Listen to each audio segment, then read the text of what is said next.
Candidate जीतकर आए और मेंबर ऑफ पार्लियामेंट बने, 43% क्रिमिनल, रेपिस्ट और मर्डरर है। तो जाहिर सी बात है, जिसके पॉकेट में नोट नहीं होगी वो नोटों की चोरी करेगा, और जिसके अकाउंट में वोट नहीं होगा, जिसके खाते में, वोटों की चोरी करेगा। जब भारत के सुप्रीम कोर्ट ने इस बात को स्वीकार कर लिया तो बाकी देश के प्रजा को इस बात को स्वीकार करना चाहिए, और देश में जो रूलिंग पार्टियां हैं उन्हें इस पर विचार करना चाहिए और ईवीएम को पूर्णतः समाप्त करना चाहिए। 2006 में नीदरलैंड ने बंद किया, 2009 में जर्मनी की सुप्रीम कोर्ट ने डायरेक्ट ईवीएम को पाबंदी लगाई, यह कहते हुए कि ईवीएम अनकॉन्स्टिट्यूशनल है, यानी असंवैधानिक है लोकतंत्र के लिए, पाबंदी लगा दी।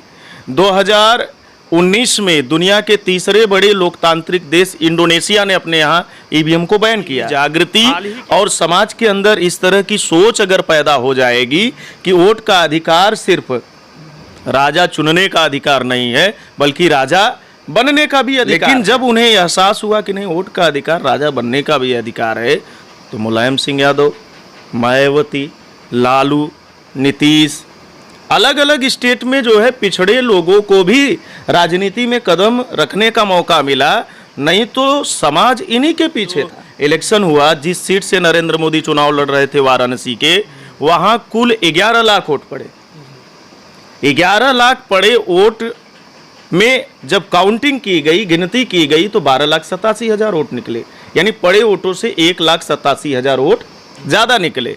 इतनी तेजी से तो मुर्गी भी अंडे नहीं देती जितनी तेजी से ये सेंट्रल में बैठे हुए आरएसएस और बीजेपी के हाथों में ये खेल रहे हैं, उनके गिरफ्त में है, सीबीआई और ईडी के गिरफ्त में है। और सीबीआई और ईडी के गिरफ्त में नहीं होते तो आज ये ओबीसी, एससी, एसटी, माइनॉरिटी के मुद्दों पे लड़ रहे होते। लोगों ने प्रशासन से मिलकर जबरदस्ती जीते हुए सोनू किन्नर को हरा दिया गया, तो किन्नरों ने कपड़े उतार कर लड़ाई लड़ी, आंदोलन किया और प्रशासन को मजबूर किया रिकाउंटिंग के लिए। और जब रिकाउंटिंग की गई तो 438 वोटों से सोनू किन्नर को जिताना पड़ा, क्योंकि वो जीती हुई। जानकारी मिली, समाजवादी पार्टी के नगर पंचायत के कैंडिडेट, मेयर के कैंडिडेट, उनसे मेरी मुलाकात हुई तो कहे पेटियां ही नहीं गिनी गई।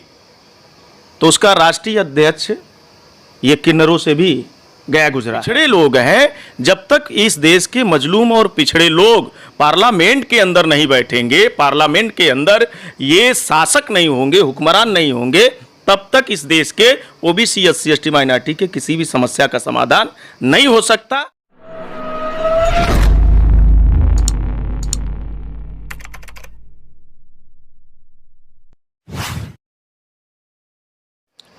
नमस्कार, मैं हूं सचिन और आप सब देख रहे हैं एमएल लाइव।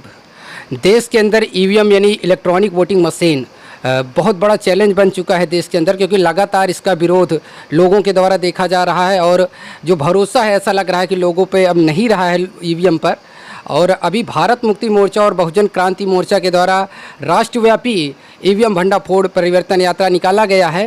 अभी चांद मोहम्मद सर हमारे साथ हैं, इनसे जानने की कोशिश करेंगे कि आखिर इस परिवर्तन यात्रा को क्यों निकाला गया है और आगे इसका क्या भविष्य होने वाला है। इन सभी मुद्दों पर बात करेंगे। सर बहुत बहुत स्वागत है। धन्यवाद। सर सबसे पहले ये जानना चाहेंगे कि आपने ये राष्ट्रव्यापी परिवर्तन यात्रा जो निकाली है, इसके पीछे क्या कारण है और इसका क्या उद्देश्य है? ये जो राष्ट्रव्यापी ईवीएम भंडाफोड़ परिवर्तन यात्रा पार्ट 2 निकालने के पीछे जो बुनियादी मकसद है कि डेमोक्रेसी में ख़ास तौर से नागरिकों को वोट का अधिकार है, और वोट के अधिकार को अगर शून्य किया जाए, ज़ीरो किया जाए या उसे प्रभावित किया जाए किसी भी तरह से, तो डेमोक्रेसी के अस्तित्व पे खतरे आते हैं। यानी डेमोक्रेसी नहीं रहती है, बल्कि वो राजशाही, तानाशाही में तब्दील हो जाती है। तो आज के तारीख में अगर हम बात करें तो ईवीएम के ज़रिए, इलेक्ट्रॉनिक वोटिंग मशीन के ज़रिए इस देश में जो वोटर्स हैं, भारत में मेजॉरिटी में जो लोग हैं वो ओबीसी, एससी, एसटी, माइनॉरिटी के लोग, जिन्हें चुनना चाहते हैं वो चुनकर नहीं आ रहे, जिन्हें नहीं चुनना चाहते हैं वो ईवीएम के द्वारा चुनकर आ रहे हैं, या ईवीएम के द्वारा हम ऐसा कह सकते हैं कि वो इस देश के ओबीसी, एससी, एसटी, माइनॉरिटी पे यानी मूल्यवासियों पर थोपे जा रहे हैं ऐसे प्रतिनिधि। दूसरी चीज़, ऐसे भी प्रतिनिधि चुनकर आ रहे हैं हम लोगों के बीच में, चाहे वो विधानसभा के अंदर जा रहे हों, चाहे पार्लियामेंट के अंदर जा रहे हों, उसमें अभी 2019 की लोकसभा में जो कैंडिडेट जीत कर आए और मेंबर ऑफ पार्लियामेंट बने, 43% क्रिमिनल, रेपिस्ट और मर्डरर हैं। संगीन इन पर मुकदमे पंजीकृत हैं, यानी गंभीर अपराध के श्रेणी में आते हैं, दायरे में आते हैं। ऐसे गंभीर अपराधियों को समाज चुन नहीं रहा है, बल्कि ईवीएम से जो कांग्रेस और बीजेपी के लोग हैं वो चुनवा कर ला रहे हैं। क्योंकि इस देश में जिनके अकाउंट में नंबर्स ऑफ वोट, डेमोक्रेसी का सिद्धांत है, जिसके अकाउंट में नंबर्स ऑफ वोट होंगे यानी ज़्यादा वोट होंगे वो शासक होगा, और जिसके अकाउंट में नंबर्स ऑफ वोट नहीं होंगे वो डेमोक्रेसी में, लोकतंत्र में कभी भी शासक यानी हुक्मरान नहीं हो सकता। इनके अकाउंट में ना वोट कल था, ना आज है, ना आगे होगा। तो जाहिर सी बात है जिसके पॉकेट में नोट नहीं होगी वो नोटों की चोरी करेगा, और जिसके अकाउंट में वोट नहीं होगा, जिसके खाते में, वोटों की चोरी करेगा। तो इलेक्ट्रॉनिक वोटिंग मशीन भारत के लोकतंत्र के लिए खतरा है। क्यों खतरा है? दुनिया के जिन विकसित देशों ने आज ईवीएम का आविष्कार किया, खोज किया, आज उन देशों ने ही यह कहते हुए पाबंदी लगाई कि ईवीएम से फ्री, फेयर और ट्रांसपेरेंट तरीके से इलेक्शन संभव नहीं है। और भारत के सुप्रीम कोर्ट ने भी 8 अक्टूबर 2013 को इस बात को स्वीकार किया जजमेंट में कि सिर्फ इलेक्ट्रॉनिक वोटिंग मशीन से फ्री, फेयर और ट्रांसपेरेंट तरीके से चुनाव नहीं हो सकता। जब भारत के सुप्रीम कोर्ट ने इस बात को स्वीकार कर लिया तो बाकी देश के प्रजा को इस बात को स्वीकार करना चाहिए, और देश में जो रूलिंग पार्टियां हैं उन्हें इस पर विचार करना चाहिए और ईवीएम को पूर्णतः समाप्त करना चाहिए। दुनिया में जितने भी लोकतांत्रिक देश हैं, उन लोकतांत्रिक देशों की बात करें तो मात्र 11 देश हैं भारत सहित जहां ईवीएम इस्तेमाल होता है। बाकी दुनिया के जितने भी लोकतांत्रिक देश हैं उन्होंने अपने यहाँ ईवीएम को पूरी तरह से बैन किया है। एग्जाम्पल के लिए 2006 में नीदरलैंड ने बंद किया, 2009 में जर्मनी की सुप्रीम कोर्ट ने डायरेक्ट ईवीएम को पाबंदी लगाई, यह कहते हुए कि ईवीएम अनकॉन्स्टिट्यूशनल है, यानी असंवैधानिक है लोकतंत्र के लिए, पाबंदी लगा दी। 2019 में दुनिया के तीसरे बड़े लोकतांत्रिक देश इंडोनेशिया ने अपने यहाँ ईवीएम को बैन किया। हाल ही के दिनों में ब्राज़ील में लाखों लोग सड़कों पर आए ईवीएम के खिलाफ, इलेक्ट्रॉनिक वोटिंग मशीन के खिलाफ, उसे बैन करने के लिए आंदोलन किया। और भारत से सटा हुआ देश, पड़ोसी देश बांग्लादेश है, 6 अप्रैल 2023 को, यानी बीते हुए अभी महीनों में 6 अप्रैल 2023 की तारीख को पूरी तरह से बांग्लादेश ने भी ईवीएम को बैन किया। तो सिर्फ भारत में जो ईवीएम चाहने वाले लोग हैं वो कांग्रेस और बीजेपी के लोग हैं, क्योंकि कांग्रेस और बीजेपी के लोगों ने ही भारत में ईवीएम लाया। कब लाया? 1981 में, जब मान्यवर काशीराम जी चुनाव लड़ रहे थे हरियाणा से। तो चुनाव लड़ते समय उन्होंने अपनी सभा में कांग्रेस बीजेपी को चुनौती देते हुए कहा कि वोट हमारा, राज तुम्हारा नहीं चलेगा, नहीं चलेगा। समाज को वोट का महत्व नहीं पता था। धीरे धीरे समाज के अंदर वोट का महत्व पता चला कि हमें वोट का इस्तेमाल किस तरह करना है, कैसे करना है, किस लिए करना है। जब ये बातें समझ में आई समाज में लोगों को, तो उन्होंने सही जगह सही व्यक्ति को चुनने के लिए जब अपने वोटिंग राइट का इस्तेमाल करना शुरू किया तो कांग्रेस और बीजेपी के सामने संकट खड़ा हो गया कि हम भविष्य में कभी भी इसी तरह से बढ़ती हुई जागृति और समाज के अंदर इस तरह की सोच अगर पैदा हो जाएगी कि वोट का अधिकार सिर्फ राजा चुनने का अधिकार नहीं है बल्कि राजा बनने का भी अधिकार है। अगर ये सोच पैदा जिस दिन ओबीसी, एससी, एसटी, माइनॉरिटी के लोगों के अंदर हो जाएगी तो हम 3.5% लोग गांव का वार्ड मेंबर भी नहीं बन सकते और देश के पंचायत पर कब्जा होने की बात छोड़ दीजिए। तो ये जो अवेयरनेस आई, ये जो बेदारी आई, उसकी वजह से इसके पहले क्या होता था, हमारे लोगों को यही पता था कि वोट का अधिकार राजा चुनने का है। तो चुनने का अधिकार था, यही पता होने की वजह से कभी उन्होंने पंडित जवाहरलाल नेहरू को चुना, कभी उन्होंने शास्त्री को चुना, कभी इंदिरा को चुना, कभी राजीव को चुना, कभी जो है नरसिम्हा राव को चुना, कभी चंद्रशेखर को चुना, कभी आडवाणी को, अटल को चुना। तो ये चुनने का अधिकार मानकर लोग चुनते आए, लेकिन जब उन्हें एहसास हुआ कि नहीं वोट का अधिकार राजा बनने का भी अधिकार है, तो मुलायम सिंह यादव, मायावती, लालू, नीतीश, अलग अलग स्टेट में जो है पिछड़े लोगों को भी राजनीति में कदम रखने का मौका मिला, नहीं तो समाज इन्हीं के पीछे था। तो इसलिए भारत में आज जो इलेक्ट्रॉनिक वोटिंग मशीन है वो लोकतंत्र के लिए घातक है, खतरनाक है, और ये पूरी तरह से पाबंदी लगाई जाए इस पर, क्योंकि सुप्रीम कोर्ट के दिए हुए जजमेंट के आधार पर इस पर पाबंदी लगाई जाए। क्योंकि हर चुनाव में जो अभी हम लोग देख रहे हैं पिछले 2 दशक से, हर चुनाव में ईवीएम के जरिए गड़बड़ियाँ की करके चुनाव जीती जा रहे हैं। और अभी 2019 का जो इलेक्शन हुआ, जिस सीट से नरेंद्र मोदी चुनाव लड़ रहे थे वाराणसी के, वहाँ कुल 11 लाख वोट पड़े। 11 लाख पड़े वोट में जब काउंटिंग की गई, गिनती की गई, तो 12,87,000 वोट निकले। यानी पड़े वोटों से 1,87,000 वोट ज़्यादा निकले। इतनी तेज़ी से तो मुर्गी भी अंडे नहीं देती जितनी तेज़ी से ये मशीन कांग्रेस और बीजेपी को वोट दे रही है। यही नहीं, अभी नगर निकाय का चुनाव हुआ, 17 मेयर की सीटें अभी बीजेपी ने जीती।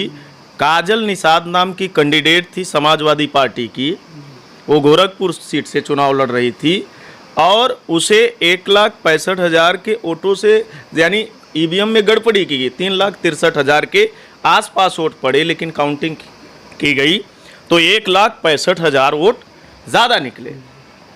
तो ये बात साबित होता है कि बड़े पैमाने पे ईवीएम में गड़बड़ियाँ हो रही है। और यही नहीं, भारत सरकार का निर्वाचन आयोग, भारत सरकार का जो निर्वाचन आयोग है, तो निर्वाचन आयोग ने भी 2019 के इलेक्शन में डाटा जारी किया। उसके साइट पर आज भी वो डाटा उपलब्ध है कि जो 2019 का इलेक्शन हुआ उसमें 373 सीटों पर या तो कम वोट पड़े या तो ज़्यादा निकले। यानी वोटिंग होने के बाद जब गिनती की गई, या तो पड़े वोटों से कम निकले या तो ज़्यादा निकले। और उसी लेटर में उन्होंने ये भी डाटा जारी किया कि 220 सीटों पर ज़्यादा वोट निकले, यानी पड़े वोटों से ज़्यादा वोट निकले, और 153 सीटों पर पड़े वोटों से कम वोट निकले। तो ये जो सरकारें चुन के आ रही हैं, ये जनमत की पैदाइश नहीं है, बल्कि ईवीएम की पैदाइश है। और ईवीएम को पूर्णतया भारत में निर्वाचन आयोग के द्वारा या तो फ्री, फेयर और ट्रांसपेरेंट तरीके से चुनाव कराने के लिए जितने भी ज़रूरी तरीके हैं उसको इस्तेमाल में लाना चाहिए, अमल में लाना चाहिए। और नहीं तो भारत मुक्ति मोर्चा के राष्ट्रीय अध्यक्ष मान्यवर वामन मेश्राम साहब ने ये राष्ट्रव्यापी ईवीएम भंडाफोड़ परिवर्तन यात्रा के जरिए 6.5 लाख लोगों को जगाकर भारत में ईवीएम के खिलाफ संगठित महा आंदोलन का उन्होंने ऐलान किया है। अगर चुनाव आयोग सुप्रीम कोर्ट के दिए गए जजमेंट के आधार पे ये फैसले लेकर अगर चुनाव नहीं कराता है, तो 5 लाख लोगों के साथ, जिस तरह से आरएसएस के हेडक्वार्टर का घेराव किया मान्यवर वामन मेश्राम साहब ने 6 अक्टूबर 2022 को 4.5 लाख लोगों के साथ, उसी तरह से निर्वाचन आयोग को दिल्ली में उसके कार्यालय को 5 लाख लोगों के साथ घेराव करेंगे। इसके बावजूद भी अगर निर्वाचन आयोग फ्री, फेयर और ट्रांसपेरेंट तरीके से चुनाव कराने की प्रक्रिया में नहीं जाता है तो भारत बंद करेंगे।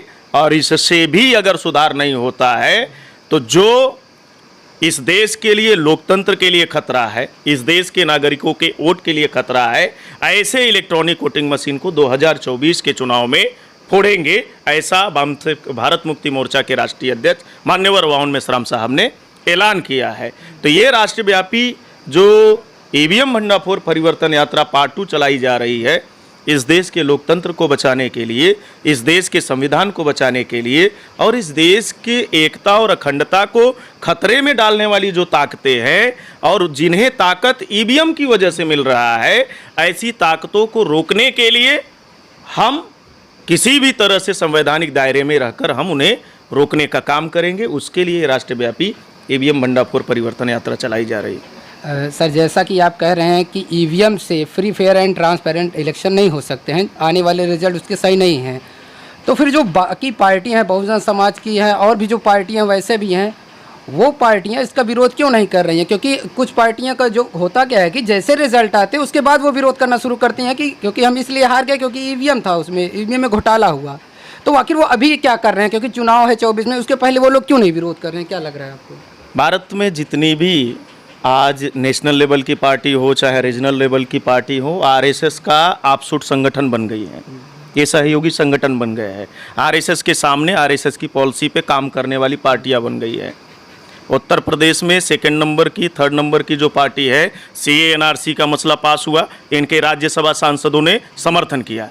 ये कहते हैं हम आरएसएस और बीजेपी के विरोध में हैं, लेकिन आरएसएस और बीजेपी के द्वारा लाया गया कानून लोकसभा में पास हुआ, ये बात समझ में आती है, क्योंकि बहुमत में थे बीजेपी के लोग। राज्यसभा में बीजेपी के लोगों को बहुमत नहीं था, तो फिर कैसे पास हुआ? सीए एनआरसी का मसला, 370 हटाने का मसला, 3 तलाक तहजीब को ख़त्म करने का, और यही नहीं, ओबीसी एससी एसटी के खिलाफ जो कानून पास हुए उन पर भी ये खामोश है। तो ये बातें साबित करता है कि ये सेंट्रल में बैठे हुए आरएसएस और बीजेपी के हाथों में ये खेल रहे हैं, उनके गिरफ्त में है, सीबीआई और ईडी के गिरफ्त में है।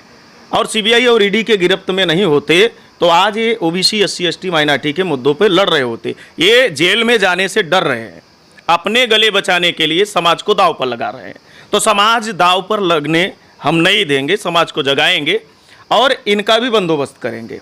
दूसरी चीज़, अभी नगर निकाय के चुनाव में हमें फक्र है, चंदौली की सीट से नगर पंचायत का चुनाव लड़ रही सोनू किन्नर पर फक्र है, गर्व है। जब उन्हें बीजेपी के लोगों ने प्रशासन से मिलकर जबरदस्ती जीते हुए सोनू किन्नर को हरा दिया गया, तो किन्नरों ने कपड़े उतार कर लड़ाई लड़ी, आंदोलन किया और प्रशासन को मजबूर किया रिकाउंटिंग के लिए। और जब रिकाउंटिंग की गई तो 438 वोटों से सोनू किन्नर को जिताना पड़ा, क्योंकि वो जीती हुई थी। तो आज उत्तर प्रदेश की जो दूसरे नंबर की, तीसरे नंबर की पार्टी है, वो किन्नरों से भी यानी हिजड़ों से भी गए गुजरे हैं। अगर ये लड़े होते तो आज उत्तर प्रदेश में इनकी ये कंडीशन नहीं होती। नगर निकाय के चुनाव में अलग अलग जगह मुझे जानकारी मिली, समाजवादी पार्टी के नगर पंचायत के कैंडिडेट, मेयर के कैंडिडेट, उनसे मेरी मुलाकात हुई तो कहें पेटियां ही नहीं गिनी गई। तो उसका राष्ट्रीय अध्यक्ष ये किन्नरों से भी गया गुजरा है। सर 2024 का तो ये चुनाव समाज के नजदीक है। किसी भी मुद्दे पे बोलने वाले नहीं है, इसलिए समाज को खास तौर से जगाना होगा। समाज को इस बात की सच्चाई समाज के अंदर डालनी होगी और समाज खुद ही इस व्यवस्था को बदलेगा। सर 2024 का चुनाव बिल्कुल करीब है। अभी राहुल गांधी को एक चेहरा बनाने की कोशिश की जा रही है कहीं ना कहीं मीडिया के द्वारा, और ऐसा प्रचार किया जा रहा है कि अगर बीजेपी हटती है और कांग्रेस आती है तो इसमें क्या होगा कि जो महंगाई है वो सारा कुछ कम होगा, लोगों की जो व्यवस्था है, जो बेरोजगारी है, शिक्षा है, वो सुधर जाएगा। लेकिन क्या लगता है कि राहुल गांधी एक अच्छे विकल्प हो सकते हैं बहुजन समाज के लिए खास तौर पे? इस देश के लिए न राहुल गांधी विकल्प है न नरेंद्र मोदी विकल्प है। दोनों संविधान के लिए घातक हैं, लोकतंत्र के लिए घातक है। क्यों? कांग्रेस और बीजेपी संविधान के विरोध में है। ये दोनों की जड़ एक है, क्योंकि कांग्रेस ही आरएसएस की माँ है। कांग्रेस ही आरएसएस की माँ है। एक सांपनाथ है, एक नागनाथ है, इन दोनों में कोई फर्क नहीं है। हमारे लोगों को लगता है कि ये लड़ रहे हैं, ये लड़ नहीं रहे हैं, नुरा कुश्ती कर रहे हैं। ये टीवी और अखबार में लड़ते हैं, व्यवहार में नहीं लड़ते हैं।